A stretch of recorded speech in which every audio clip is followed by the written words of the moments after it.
Hello, bachcho. Let's read this question. So this question says, two equal charge small balls kept some fixed distance apart exert a repulsive force F on each other. A similar uncharged ball, one touching one of them, okay, after touching one of them is placed at the midpoint of the line joining the two balls. Force experience by the third ball, ठीक है। Third ball यहाँ पर कितना force experience करेगी तो वो हमें यहाँ पर कैलकुलेट करके बताना है, ठीक है। तो देखिए बच्चों, इस क्वेश्चन का की कॉन्सेप्ट आप क्या लिख सकते हैं, the key concept of this question. इस क्वेश्चन में देखिए आपको फोर्स एक्सपीरियंस कैलकुलेट करके बताना है, ठीक है। क्या बताना है आपको, force experience will be the key concept of this question. क्या लिख सकते हैं, फोर्स एक्सपीरियंस इस क्वेश्चन का आपका की कॉन्सेप्ट हो जाएगा, ओके। तो चलिए बच्चों, इस क्वेश्चन को स्टार्ट करते हैं। देखिए आपके पास क्या दो इक्वली चार्ज आइडेंटिकल बॉल्स हैं, ठीक है। देखिए फोर्स को हम कैसे डिफाइन करते हैं, फोर्स बिटवीन टू बॉल्स हम कैसे डिफाइन करेंगे, के के electrostatic constant into Q1 Q2 उनके चार्जेस हैं बॉल के, ठीक है, divided by R square, where R is the separation between the balls, ठीक है। दो आइडेंटिकल बॉल्स हैं, ठीक है, two equally charged identical balls, small balls kept some distance apart exert a repulsive force on each other, ठीक है। ये आपकी दो बॉल्स है, ठीक है। इनके बीच का डिस्टेंस कितना आपका आर के इक्वल है, ठीक है। और आइडेंटिकल बॉल इक्वली चार्ज है, तो मान लीजिए इस पर आपका चार्ज स्मॉल क्यू है, तो इस पर भी आपका चार्ज कितना है, स्मॉल क्यू के इक्वल है।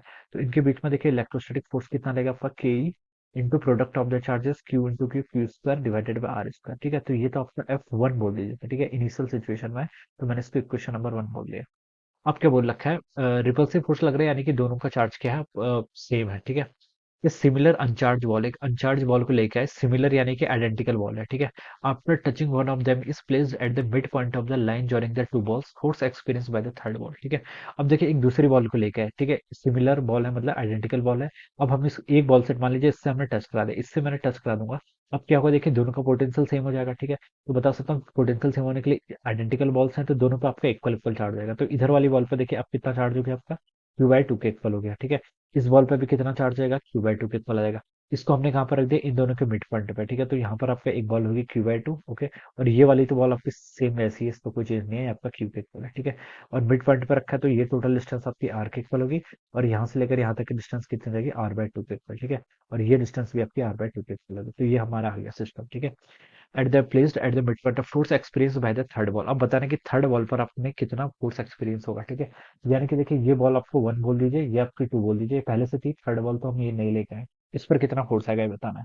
तो देखिए फोर्स कैलकुलेट कर लेते हैं। थर्ड पे देखिए 1 के कारण कितना फोर्स आएगा, net force acting on the third ball कितना आएगा। पहले एक 1 के कारण फाइंड आउट करना है, फिर 2 के कारण। 1 के कारण देखिए कितना आएगा आपका, K E into product of charges, ठीक है, Q/2 इंटू Q/2 कितना होगा आपका, क्यू स्क्वायर बाई 4 के इक्वल, डिवाइडेड बाय डिस्टेंस का स्क्वायर। डिस्टेंस तो देखिए इनका R/2 है, तो इसे हम लिख लेंगे R/2 का स्क्वायर।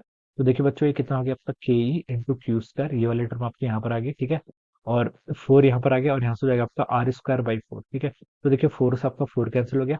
फोर्स तो आपका देखिए सेम ही आ गया, क्या आ गया आपका, सेम मैग्नीट्यूड का आ गया, ठीक है। सेम मैग्नीट्यूड का फोर्स आ गया, ठीक है।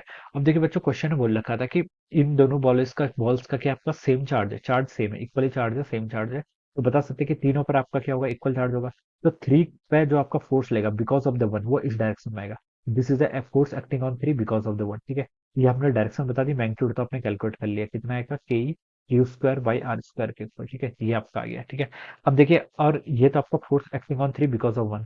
अब देखिए force acting on 3 because of 2, ये कितना आएगा, देखिए इसको क्या लिख सकते हैं आपका, के इंटू चार्ज कितना है, Q into Q/2 divided by distance का स्क्वायर। डिस्टेंस कितना हो जाएगा, R/2 का स्क्वायर कर लीजिए।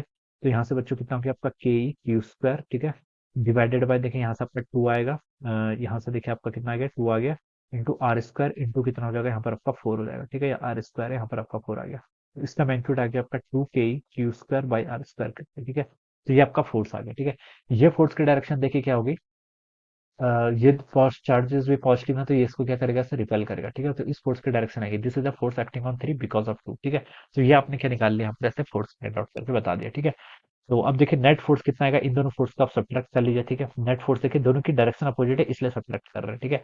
और मैग्नीट्यूड किसका ज्यादा है, F32 का ज्यादा है, ठीक है। तो आप बता सकते हैं जो आपका एफ नेट होगा वो कितना हो जाएगा, F32 माइनस कितना हो जाएगा, F31, ठीक है। F32 माइनस F31, तो इन दोनों को सब्ट्रैक्ट करेंगे, तो 2 K Q bar square minus K Q square by R square, तो ये आंसर आ जाएगा simply K Q square by R square, ठीक है। ये आपका नेट फोर्स हो जाएगा, ठीक है। और ये फोर्स तो देखिए आपका इक्वेशन 1 यानी कि उसी के इक्वल है। तो पहले आपका फोर्स कितना आ रहा था, रिपल्सिव फोर्स एफ के इक्वल था, ठीक है।